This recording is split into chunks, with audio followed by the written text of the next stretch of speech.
The dog days of summer are not just a lazy, hazy stint in August when canines like to sleep.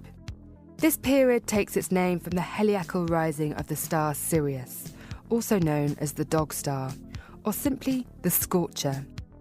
It's a system that's long captivated astronomers, as it's the brightest star in the sky.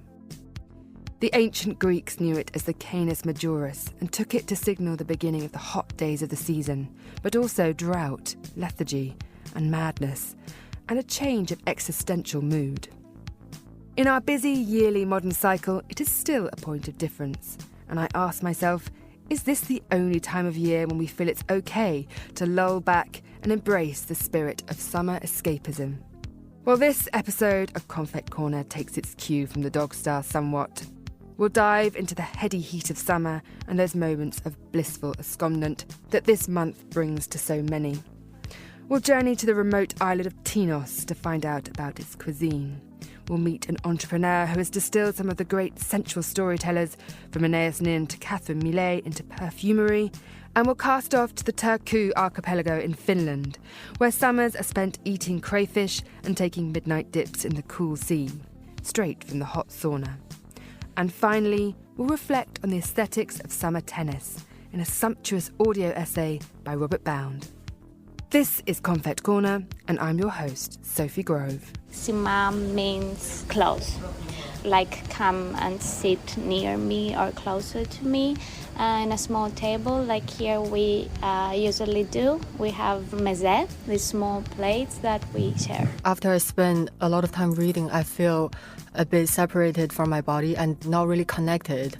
Whereas what perfume does for me is whenever I experience them, it really instantaneously brings me back to my body, and it conjures up like a world which is very expansive and very emotional, which is what literature tries to achieve as well.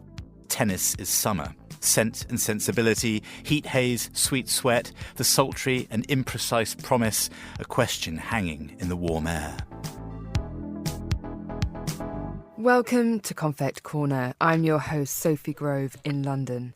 And I'm joined this month from Zurich by our style director, Marcella Palek, and here in London in the studio with Gillian Tobias. Hello, Sophie. Marcella. Ciao. Hello from Zurich. Hello, Sophie. Hello, Gillian.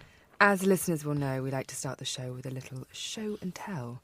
Gillian, let's begin with you this month. What have you been up to? I have a perfect summary show and tell.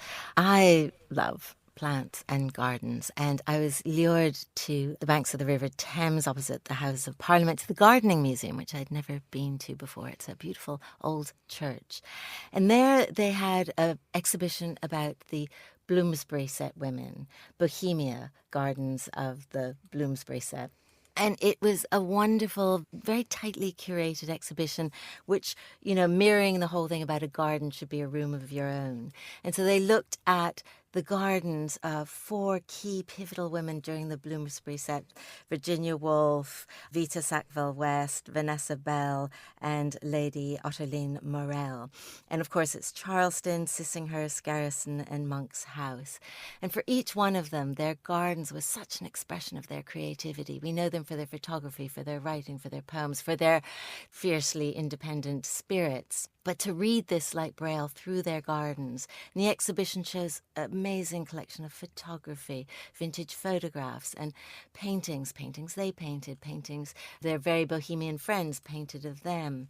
And you really see gardens as this incredible source of creativity, and especially with these women, also a sign of the times that they were living in during the First World War and just after. So very thought-provoking and a wonderful way to indulge a couple of hours on a beautiful summer's day. It's amazing to think how much time, people spend and do spend in the gardens, and how this kind of herbaceous border has become, in our minds, a bit bourgeois and a bit dull. But actually, in a sense, it was very expressive and actually really a way of being in nature, and kind of this slightly wild, unkempt tradition in English gardening, which is really something quite special. Well, strangely, when I was at school, one of our set novels was Voltaire's Candide. And I was so struck even then by his whole line about il faut cultiver votre jardin. You have to cultivate your garden. Really about, don't worry about other people's problems. Just focus on your own garden and the finer details of life. And I think it is that attention to detail that I love and that personal expression, which I find exquisite. What about you, Marcella? Well, I was recently in Vienna, which reminded me a lot of my hometown of Prague. And it was actually from architecture, the streets, until food. So the strudel and schnitzel I had actually daily were almost as good as my grandfather's. And what I found out, the best preparation for immersing yourself in the city is a permanent exhibition. So maybe you know it already. It's called Vienna 1900 at the Leopold Museum. It evokes the absolutely incredibly intense time of the dawn of modernism in Vienna. And it's a broad, impressive spectrum of works on display on 3 huge floors, from painting, sculpture, documents, photos, and design until fashion. Illustrious names such as, you might know them, is Gustav Klimt, Egon Schiele, Oskar Kokoschka, Josef Hoffmann, the urban planner Otto Wagner, Adolf Loos, which has also his famous bar in Vienna, and even Sigmund Freud. These and many more come together in this exhibition, and the presentation allows to discover the city with different eyes, and I absolutely recommend it. It should be on the program on your very first day. I'm there already. It sounds amazing. Yeah. Marcella, Cool. I think it's a wonderful way to explore a city by also then dipping into a museum, which is about the culture and the history of the city. And the interesting thing with Vienna is, you can still feel layers and layers and layers of that history as you walk out of the museum and wander the streets. So being a flaneur in Vienna after seeing that exhibition, I think must be wonderful. And then it attunes you with a little bit of that kind of deep dive into the history, and to see it all in this kind of like trajectory where you understand actually this is what happened. This moment, it was very radical in Vienna. In fact, we see it as being very decorative and beautiful, but at the time, that kind of style was so different. And then you can walk the streets and really pick out all the facades and the different tiles and the different typefaces that you've seen. Well, I think it's a really so wonderful many way. of the intellectual thinkers, and so I'm, of course, always looking up through the windows and wondering if that's where they were writing or that's where they were sitting in cafes having their conversations, because so much heady thought came out of Vienna. Sophie, what have you come across that you'd like to share with us?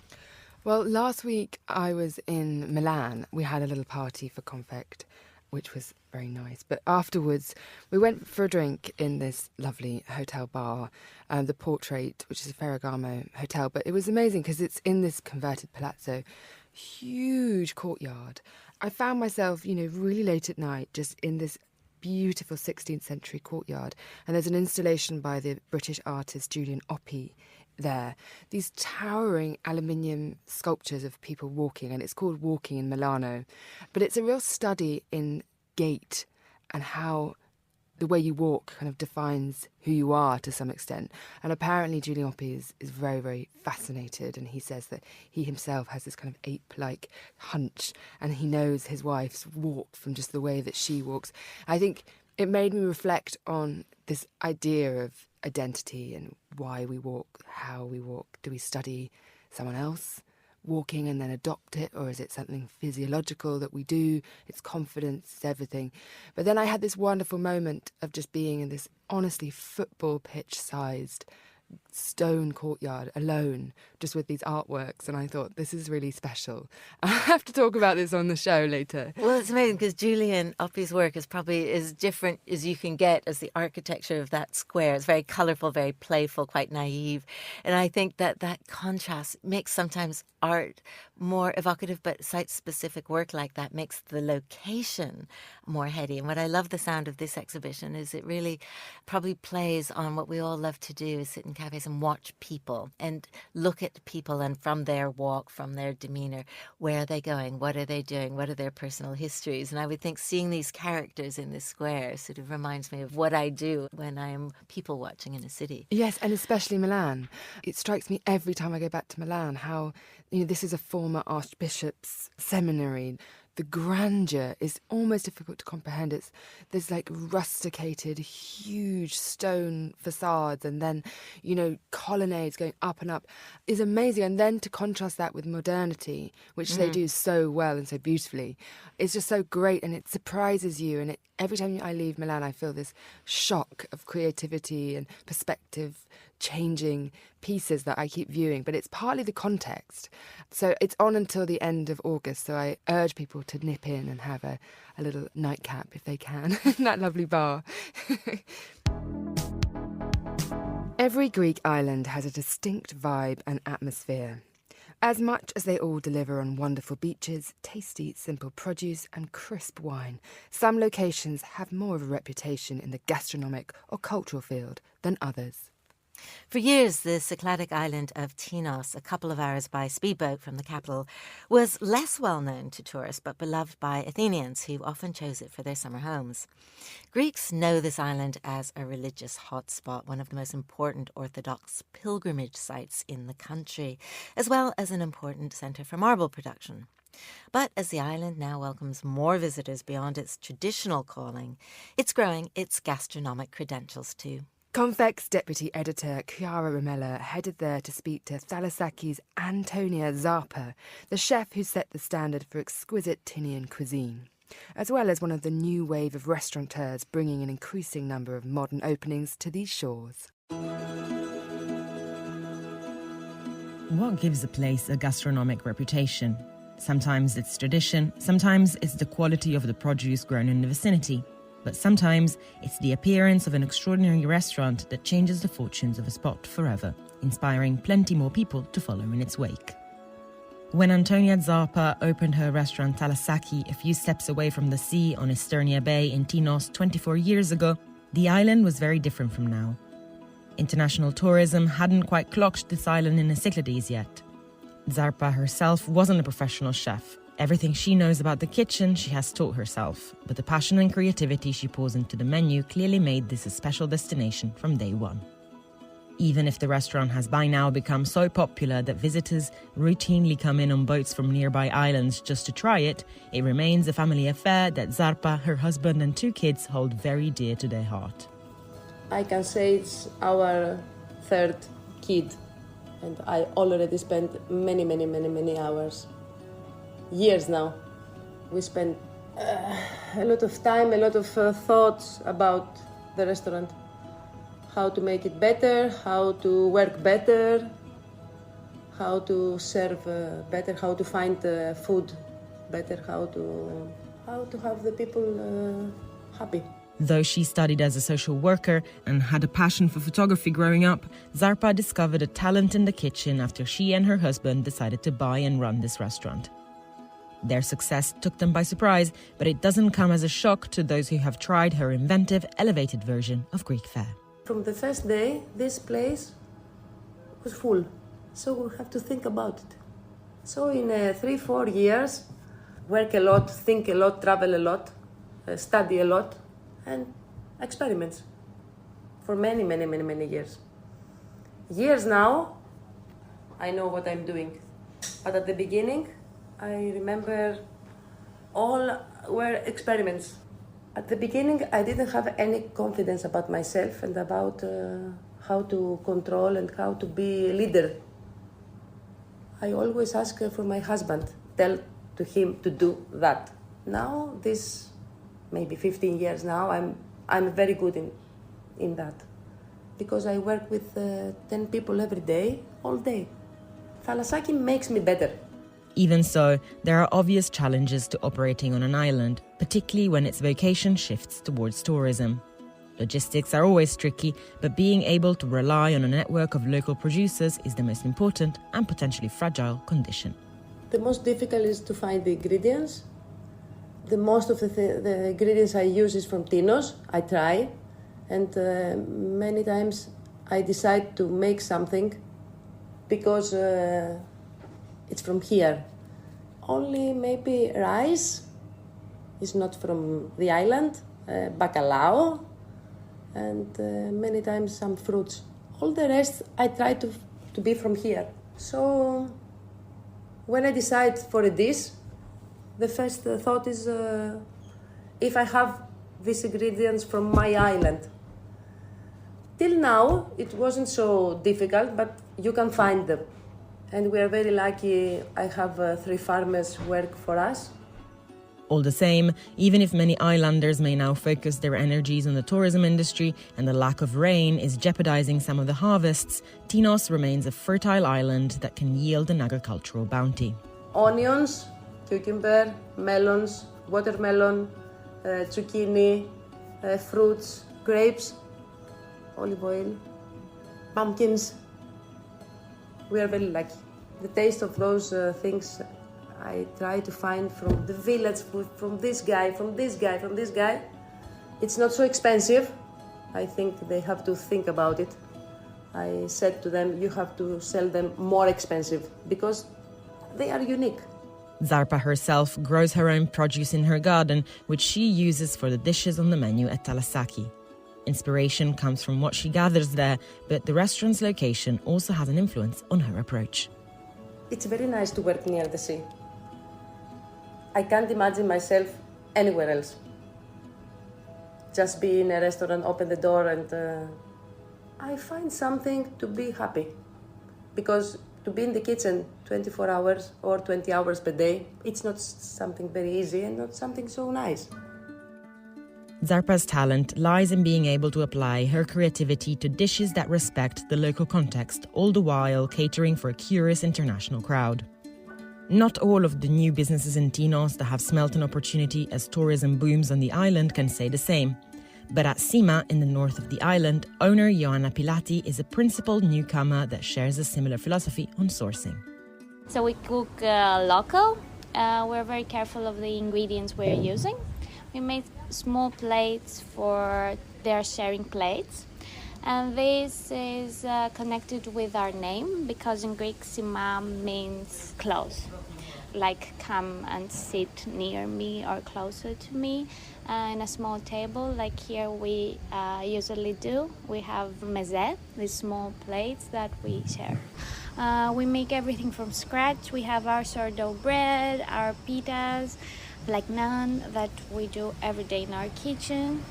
It's because we want everything to be as pure and everyday made, and that's what we're trying to do here. Pilati may not have been born on the island, but she's profoundly connected to this place ever since she used to spend her summers here as a child.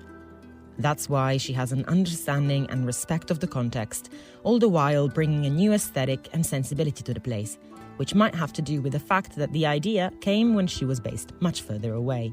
It was when I was doing my master's in London. I am a dietitian actually. I did a master's degree in clinical nutrition, and then I realized I saw so many wine bars and restaurants there and so many different cultures, and I realized that maybe this is what I really like. When I was working, I really liked the atmosphere of people eating and drinking in restaurants, so I wanted to create such a place in one of my favorite spots and places, Tinos. While Talasaki is based right by the beach, Sima is perched in the middle of the mountains in the charming village of Pyrgos. Sima's minimalist, whitewashed structure, accented by white and yellow awnings, feels like the stuff of modern rural dreams. Pyrgos it's known as the most picturesque village here in Tinos, and everyone who comes here can see this. It's the center of marble art. It's mainly traditional architecture that I really like. I also wanted to avoid the center of the island, the Chora, because I think it's more crowded and it's not what I wanted to give to people. I just wanted a place that will be more peaceful, and when you walk in and you pass the door, you would immediately feel that everything's shut down and you can relax. As this oasis of calm, Sima serves a lot of functions, from laid-back cafe to restaurant and bar, but because of the owner's own passion, there's a particular emphasis on the wine list here. Wine is what I love, and it's the center of Sima. We made a selection of Greek varieties. We serve mainly rare Greek varieties and low intervention wines. It's because we feel that By doing this, we show and we embrace the varieties and what Greek land can give to the grapes and the wine later. That land here in Tinos still yields a delectable harvest, which Pilati is very grateful for. I've always remembered that when I'll be in Tinos, I will have good food. And this is the thing now, this is still happening. We are very lucky here in Greek island because we do have good resources, we do have good vegetables. She's also keen to make the most of what Tinos and the islands around it can offer by creating links and collaborations between businesses, producers and winemakers who all share the same priorities. We do have some events during the summer, basically events that involved wine, food and music. We do degustation menus, food and wine pairings, or just we call for other winemakers to come here and present their works along with music. We have an event with Andros Island, another one with Paros Island, another event will be serving rare Greek varieties along with rebetiko music. So yes, we are doing many things. It sounds like a plan and attitude that's well worth toasting to. For Konfekt in Tinos, I am Cherry Cheng. A report there by Konfekt's deputy editor, Chiara Rumella in Tinos. Julian, staying in Tinos sounds absolutely idyllic. What's on your ideal itinerary for an island holiday? Oh, goodness, island holidays. Oh, bliss, bliss, bliss. I mean, of course, eating and drinking while listening to the lapping, the water lapping along the shores. Food tastes better when you're looking out at sea and you can smell the cypress trees. But I like, if you get a chance to be able to, if you know people, to go on little boats and go around the island to places that people normally can't get to by foot or by car or by bus.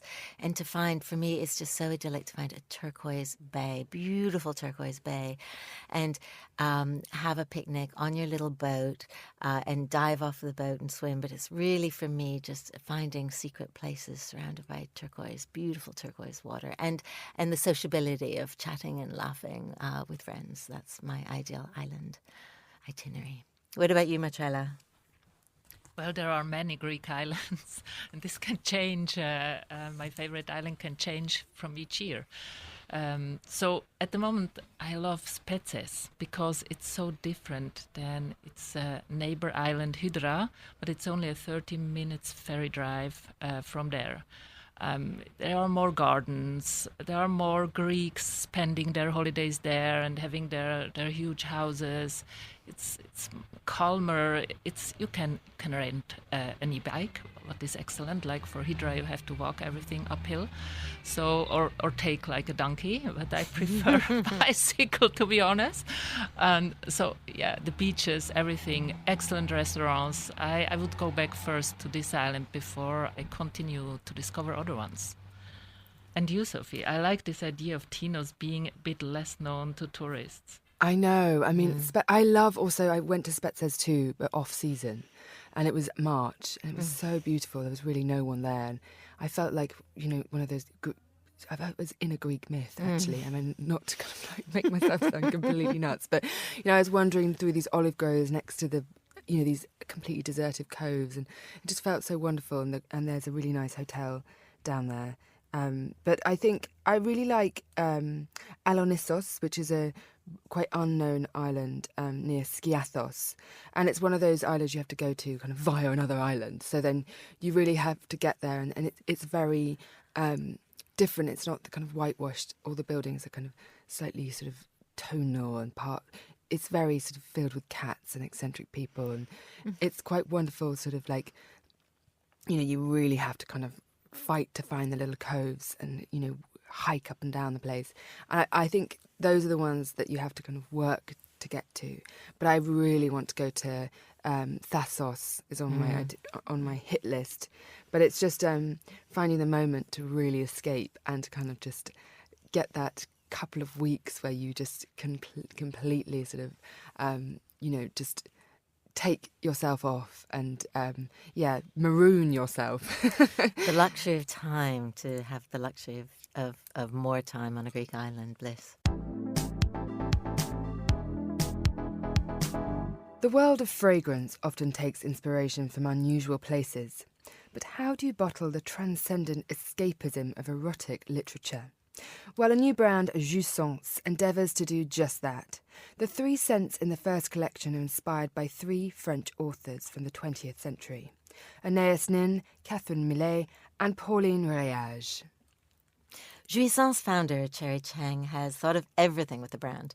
The different notes that make up a scent are rich, layered reflections of both the lives and words of the women that inspire them. And the packaging evokes the coarse, heavy feel of the pages of books. Cherry stopped by Midori House to tell Konfekt's Sophie Monaghan-Coons more about the project. So I've always really been interested in literature, and in both in sense of smell.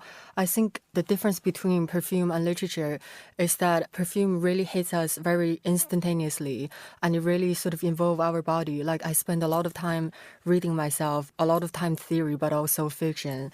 And for me, I think after I spend a lot of time reading, I feel a bit separated from my body, and this kind of experience about just really abstract thought and also sort of feeling disembodied, not really connected. Whereas I think for me, what perfume or like any scented objects does for me is whenever I experience them, sniff them, it really instantaneously bring me back to my body. And it kind of really conjure up like a world which is very expansive and very emotional, which is what literature try to achieve as well. But I just think it hits us on a very different level. And I think both could work really interestingly to co-create a universe.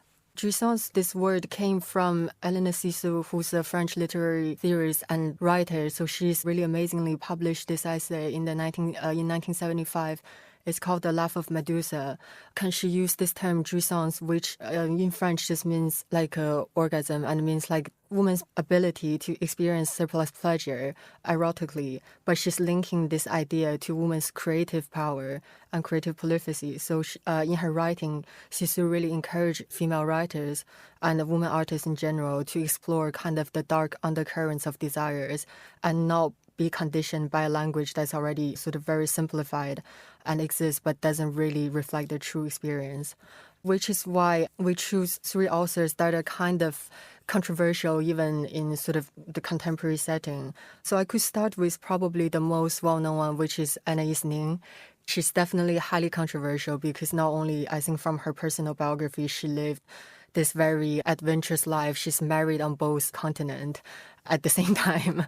And she very infamously kept this diary, which kind of chronicled over 6 decades of her different experience with artists, writers, and her own kind of sexual desires.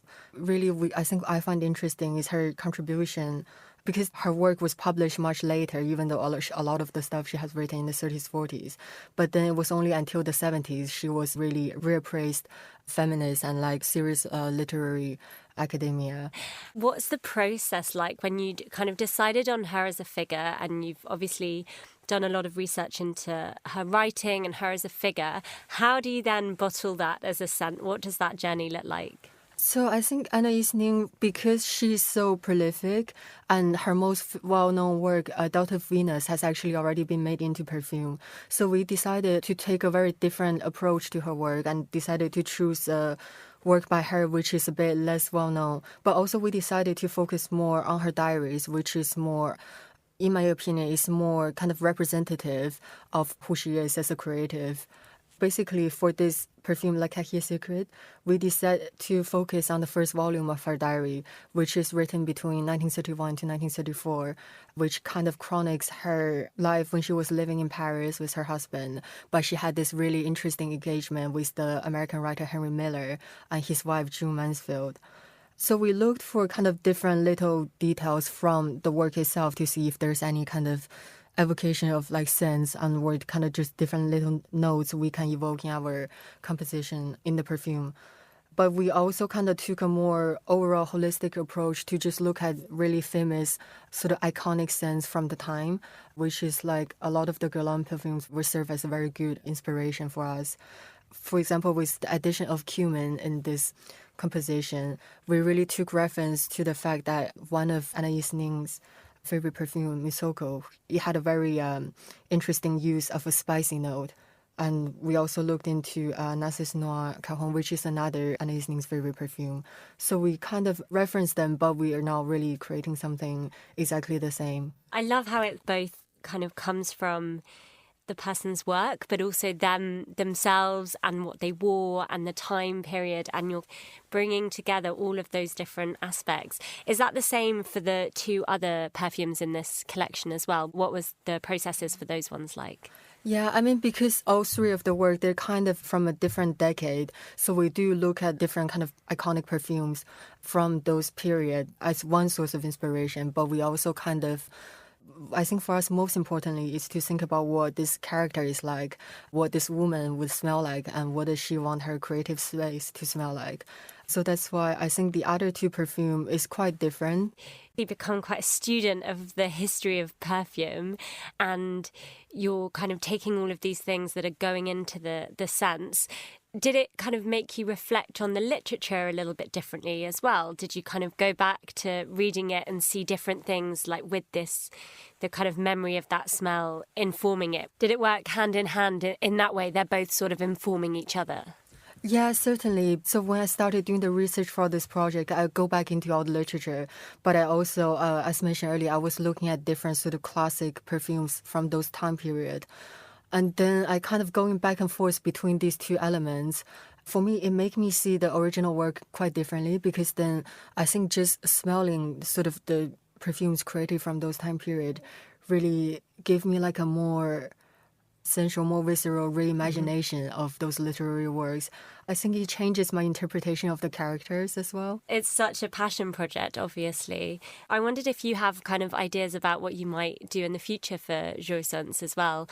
You've been working with the works and the people at the forefront of erotic literature. I wonder if in the future you're thinking there's another kind of avenue that you find very inspiring that you might also work with. Yeah, I mean, so we're actually already in the planning for the next collection, which will continue this current theme. This is something I think really interesting for us, and I really personally enjoy the process of working on this. But apart from that, because we're actually launching another very exciting program very soon, we'll announce it very soon this fall, because all of the inspiration for our perfumes are iconic writers from the 20th century. But I also think for us it's very relevant to work with contemporary writers of our generation and supporting their voices and their work. We have already started working on this, which is a writers' commissions program where we commission fiction writers or critical writers to write a piece of erotic short story for us. So far, the writers we've worked with, they're really excited about this because it's something they don't really get a chance to work on and they just find very interesting. So this program will be spearheaded by our content editor, Sarah Cleaver, and we will be very excited to announce this fall. Cherry Cheng, founder of Jouissance, there in conversation with Konfekt's Sophie Monoholm-Koons.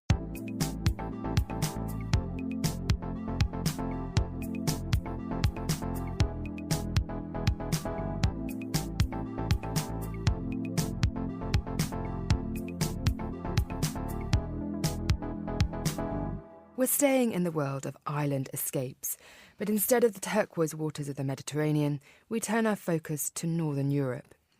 The region offers its own take on island life, more tranquil and peaceful, and steeped in local tradition and design.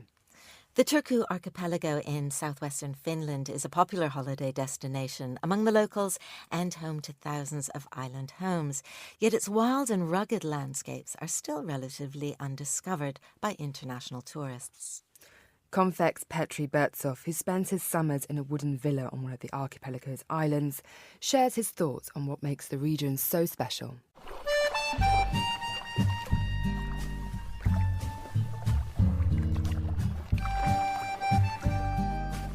Finns can be divided into two categories.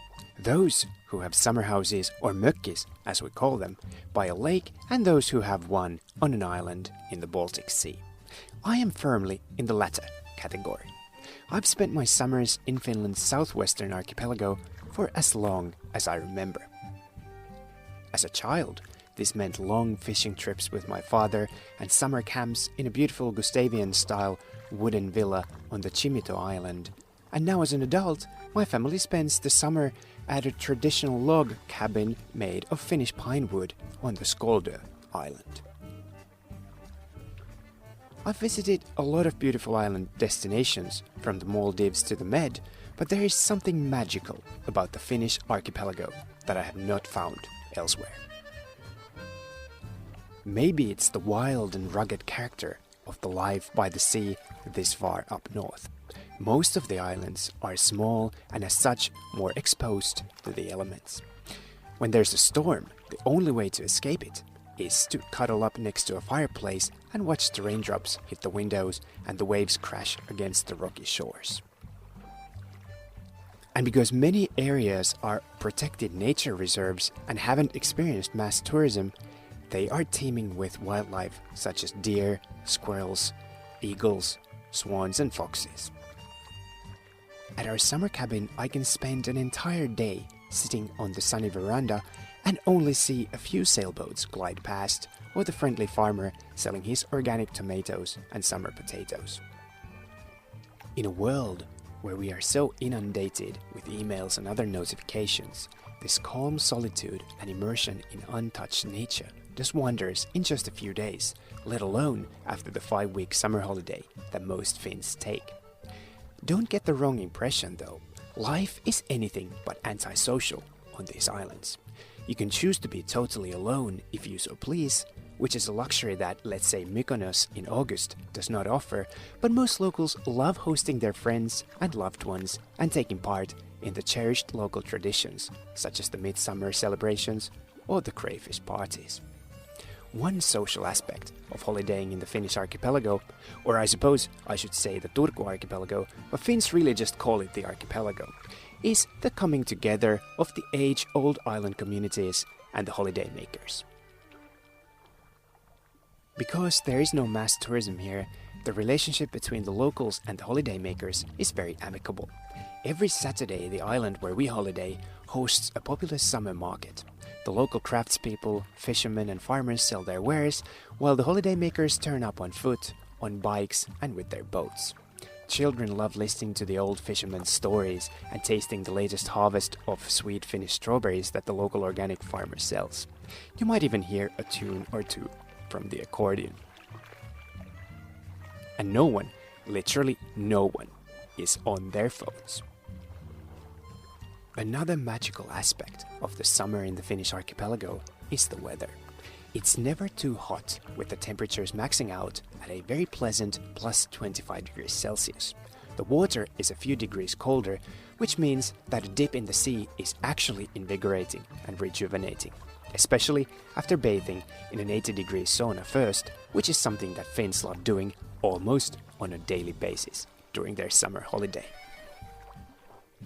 Finland boasts over 500,000 summer homes, and I am yet to visit one that does not have a sauna. And then there's the light. At the height of the summer in the Finnish archipelago, the sun sets well after midnight and rises again in just an hour, too. It feels like light therapy after the long and dark winter and tends to make people happier, more social and relaxed. Since Finland has so many summer homes, they come in all shapes and sizes. I visited 3 island residences in the Turku archipelago for Konfekt summer issue, each of them unique and charming in their own way. The first home was located on a private island near Ruussala, a half-an-hour boat ride from the Kasnes marina on the mainland. Built by a couple who work in the creative industry, the residence is characterized by stylish minimalism. The modern villa is inspired by the color palette and design of traditional island homes, while the interiors are filled with modern Scandinavian design from the likes of Nikari, Varni and Carl Hansen. It's a wonderful combination of traditional and modern, while the minimalism works in perfect harmony with the surrounding rugged landscape of rocky islands and coniferous forests. The second home I visited was located on the island of Nauvoo, just outside Finland's oldest city Turku, that gives the archipelago its name. Not all island homes are small summer cabins. This beautiful 1970s modernist house is inhabitable all year round and has all the amenities that you would find in most contemporary homes. The house combines natural wood and red brick in an elegant way and is perched on top of a hill and surrounded by spruce and pine trees, with a wooden pathway leading down to the sea where the guest cabin and the sauna sit by the shore. The design-loving couple who owns the place has filled it with design classics, such as the 1956 Eames lounge chair, a leather sofa by the Danish brand Muto, and lots of vintage Finnish kitchenware by the likes of Iittala and Arabia. There is no one-size-fits-all recipe for what makes for the perfect island home in this part of the world. The first two residences I visited were modern and sleek, filled with great design and styled with a professional eye. In contrast, the last residence, which was located further away from the mainland, had a much more rustic feel to it. The grey log cabin is owned by a couple who loves the untamed nature of the archipelago, and this same philosophy extends to how they run their summer residence. The cabin is reachable only by a small rowing boat, and we almost have to cancel our trip due to the windy conditions that make docking nearly impossible. But we do make it, and are greeted by a log cabin filled with old pine furniture from the 1980s, rattan lounge chairs with sheepskin covers, and rugs woven by the owner's grandmother, the likes of which used to characterize most Finnish homes decades ago. The couple who lives here grow their own vegetables and fish in the surrounding sea, spending weeks on end here without venturing out. It's a life lived on nature's conditions, and it comes with a realization, as the owner told me, that instead of shaping the surrounding nature, she learned to let go and let the nature shape her. This philosophy is at the heart of Finnish island living. Homes in the archipelago are not reserved for the well-to-do only, a sort of Hamptons by the sea where people continue their city social lives in a seaside setting. Holidaying in the archipelago is a truly egalitarian and transformative experience that alters the very essence of who we are. It's about letting your hair down and becoming one with the surrounding nature, about meeting people from all walks of life, sharing their stories and traditions, and more than anything else, about living in the present moment. Once in the archipelago, there simply is no other way. For Konfekt in the Turku archipelago, I'm Petri Burtsov.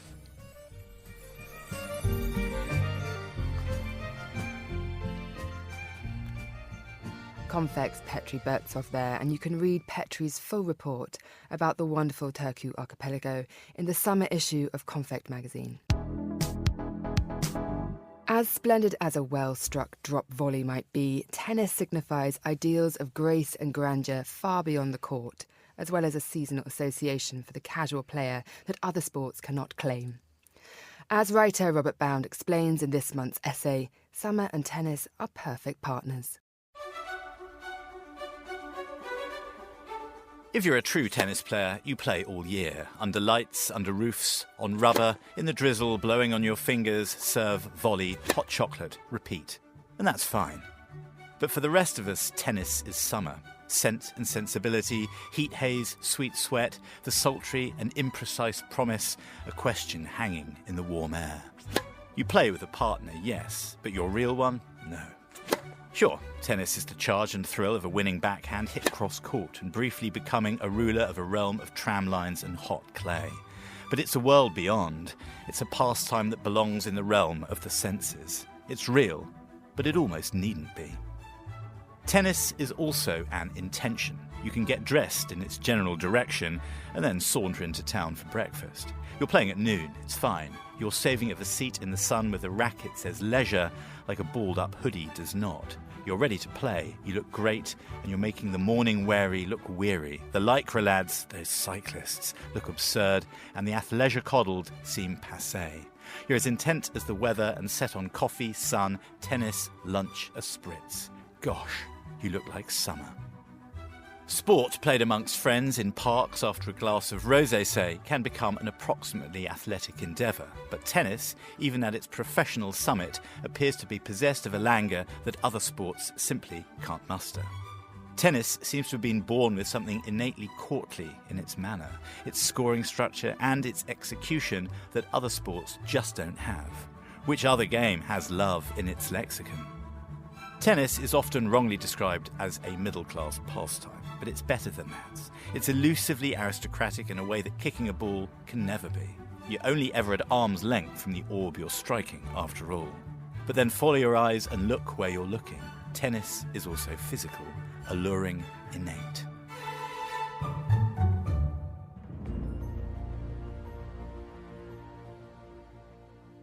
Let's have a game. We'll all play, mixed doubles, and it's 33 in the shade, so best of 3 sets. Spin the racket to see who's playing with whom. You and me? Your partner runs and returns. You both mimic grace in effusive smiles. You're both slow to chide and quick to bless. You serve blind in the July blaze. But it's a hot ace, the kind of lightning that rarely strikes twice. A real kicker from which dust flies like it might at Halle or Queen's. The court's like a canvas, so eager to take your paint, so easy to grasp every line and edge. Sketch a forehand here, a backhand there, with an artist's conviction. What momentum you have, high-fiving points won with sweaty palms, volleying and lobbing, and keeping up with your new partner, serving for the second set, and your mind wanders to afterwards when the sun gets fat and hazy. Tennis, summer. Summer, tennis. Come on, it's time to change ends.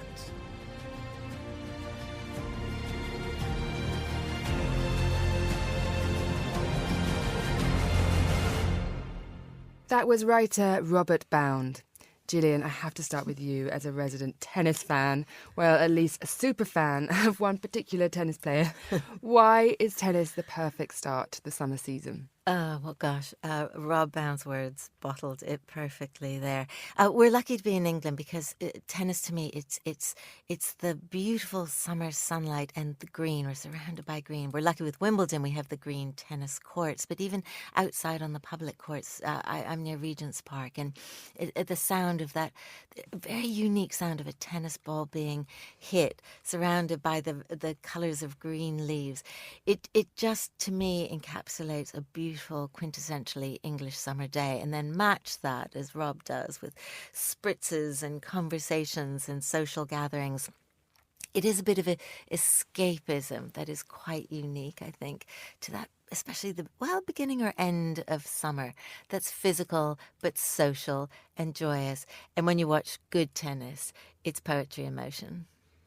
What about you, Marcello? What about the fashion on tennis courts? Yeah, I actually wanted to talk about the sound of tennis. I mean, if you are in a hotel room with open windows and you hear the sound of people playing tennis outside in the gardens, I just love that. It's so relaxing and so chic. But it's the first thing. And then regarding fashion, I prefer it more old school. Like, for example, I'm wearing a white polo shirt by Lacoste and a white pleated skirt by Comme des Garçons, and that's it. So I'm not so fan of this contemporary lycra, elastic ruffles.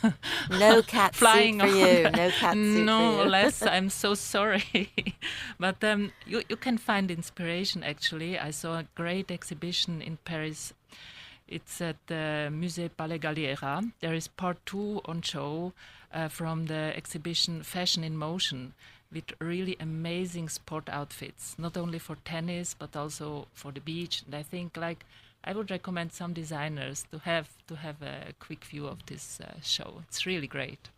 And because it's an Olympic summer, there's so many reflections on that moment of kind of where design and modernism meets kind of fashion and sport, which I think is really exciting. And when I was at Erez the other day, just having a look around their beautiful workshops at the 19FM in Paris, I saw these incredible collections that they're launching this summer. They're all sort of modernist, kind of Belle Epoque pieces, swimsuits, but they had that kind of spirit of, the synchronized swimming of the 1924 Olympics or something like that, which was really exciting. And also when you look back at, as I have done on some of the vintage films, to see what women were playing tennis in. I know, these voluminous skirts that really probably weren't the most practical, but they all looked so dreamy. But I also love the palette, as you said, Gillian, the white and the green, and then the little punnet of strawberries. And that defines my summer to some extent in London. And even if it rains, you still feel this wonderful sense of what an English summer can be. And so I think the tennis court is such a lovely English tradition, sometimes overgrown, and you have to kind of hack back the kind of ivy as the season starts and people are starting to try and paint the lines on or kind of get their rollers out. And it's just a wonderful sense. It's a forum for British kind of summers to kind of dash under umbrellas and back into the house sodden with your tennis racket. So I'm looking forward to a little bit more of that. And that brings us to the end of this episode of Konfekt Korner. My thanks to Gillian Tobias for joining me here in London and to Marcella Palik in Zurich. Konfekt Korner is produced and edited by Carlotta Rebello and Christy O'Grady. We'll be back next month with more, but until then, from me, Sophie Grove, goodbye and thanks for listening.